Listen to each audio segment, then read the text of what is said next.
नमस्कार मित्रांनो, कशा आहात? मजेत ना? आजची कथा ही केवळ एक मनोरंजन म्हणून नाही तर एका स्त्रीच्या मनाचा आरसा आहे. एक अशी स्त्री जिच्याकडे सौंदर्य होतं, पैसा होता, पण तरीही ती आतून खूप रिकामी होती. जेव्हा लग्नाच्या पवित्र बंधनात दोन जीवात अंतर पडतं, तेव्हा काय काय घडतं हे या कथेतून मांडण्याचा प्रयत्न केला आहे. तर ही कथा शेवटपर्यंत ऐका आणि शेवटी मला तुमच्या मताची खूप गरज आहे. तर तुमचं मत कमेंट सेक्शनमध्ये नक्की द्या. चला तर मग कथेला सुरुवात करूया.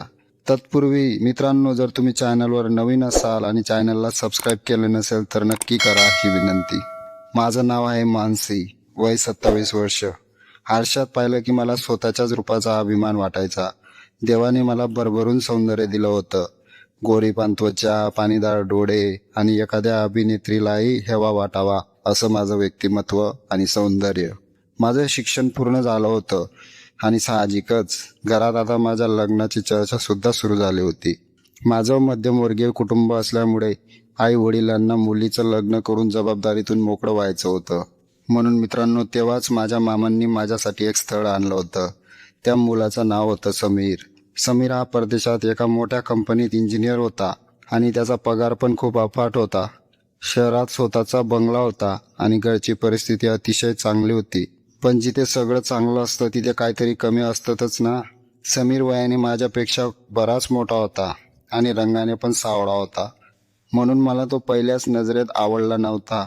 पण मित्रांनो, माझ्या आईवडिलांच्या समाधानासाठी आणि मुलगा वेल सेटल्ड आहे या एका वाक्यासाठी मी माझ्या मनाला मुरड घातली आणि मी समीरशी लग्न केलं.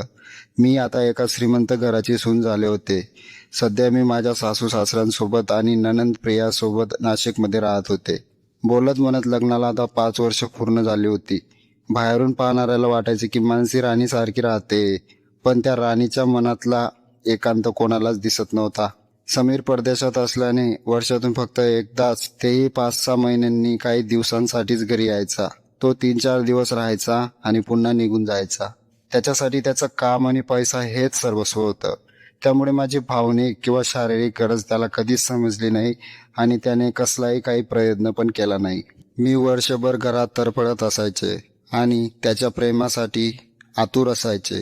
मित्रांनो, घरात मी, सासू सासरे आणि नणंद असे चौघच होतो. पण पती असूनही नसल्यासारखा होता. ही अवस्था एका तरुण स्त्रीसाठी किती भयानक असते हे फक्त तीच समजू शकते. हे सगळं असंच सुरू होतं आणि मी मन मारत घरात बसून राहायचे.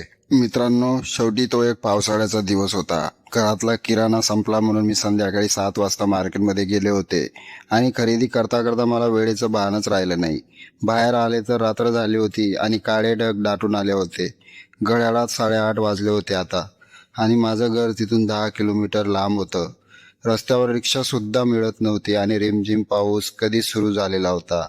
रस्त्यावर फक्त अंधार आणि भयान शांतता होती. माझ्या मनात आता खूप भीती दाटून आली होती. तेवढ्यात समोरून एक बुलेट येताना दिसली आणि ती गाडी थेट माझ्याजवळ येऊन थांबली. मी चमकून पाहिलं तर तो समीरचाच बालपणीचा मित्र विक्रम होता. विक्रमला पाहून मला आश्चर्य वाटलं. तो म्हणाला, "अरे वहिनी, एवढ्या भयान रात्री आणि पावसात इथे काय करताय?" मी त्याला संपूर्ण परिस्थिती सांगितली. विक्रम स्वभावाने खूप मनमिळाऊ होता आणि तो दिसायलाही समीरपेक्षा कितीतरी पटीने देखणा आणि धिप्पाड होता. त्याने न डगमगता म्हटलं, "वहिनी, या वेळेला रिक्षा मिळणं खूपच कठीण आहे. तुम्ही माझ्या गाडीवर चला, मी तुम्हाला घरी सुखरूप सोडतो." माझ्याकडे दुसरा पर्यायच उरला नव्हता, म्हणून मी होकार दिला आणि त्याच्या गाडीवर मागे बसले. विक्रमला मी ओळखत होते.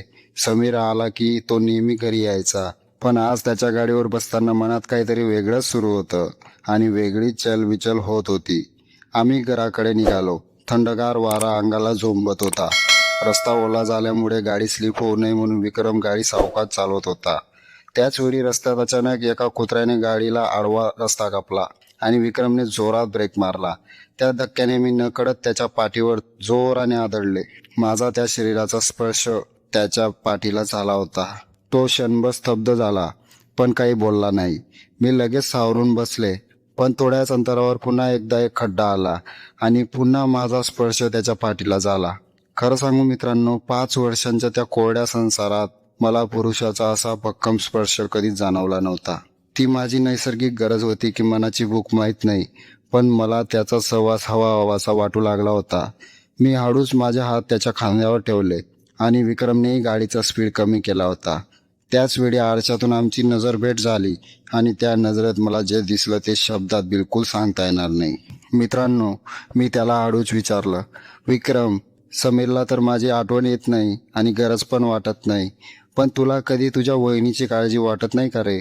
माझं वाक्य ऐकून तो म्हणाला, वहिनी, समीर खूपच नशीबवान आहे ज्याला तुमच्यासारखी बायको मिळाली, पण तो वेडा आहे. तो तुम्हाला सोडून परदेशात कामासाठी राहतो. मी जर त्याच्या जागी असतो तर तुम्हाला क्षणभरही असं दूर सोडलं नसतं आणि इथेच काम बघितलं असतं. त्याच्या त्या एका वाक्याने माझा अश्रूंचा बांध फुटला.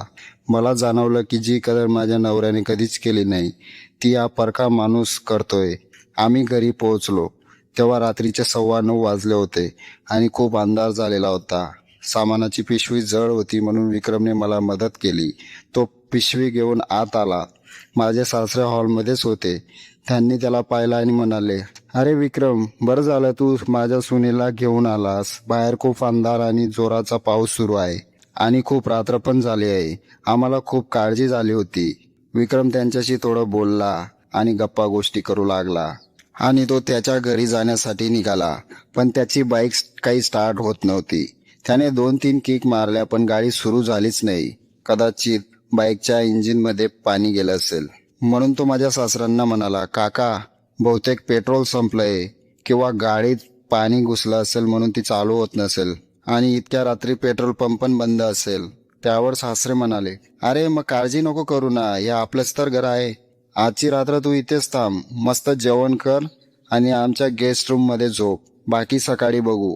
तू सकाळी सकाळी घराला जा, आता इथेच झोप. आणि मित्रांनो, हीच ती संधी नियतीनेच जणू काही आमच्यासाठी निर्माण केली होती. तो त्यांचं ऐकून थांबला आणि थोड्या वेळात रात्रीचं जेवण पण झालं.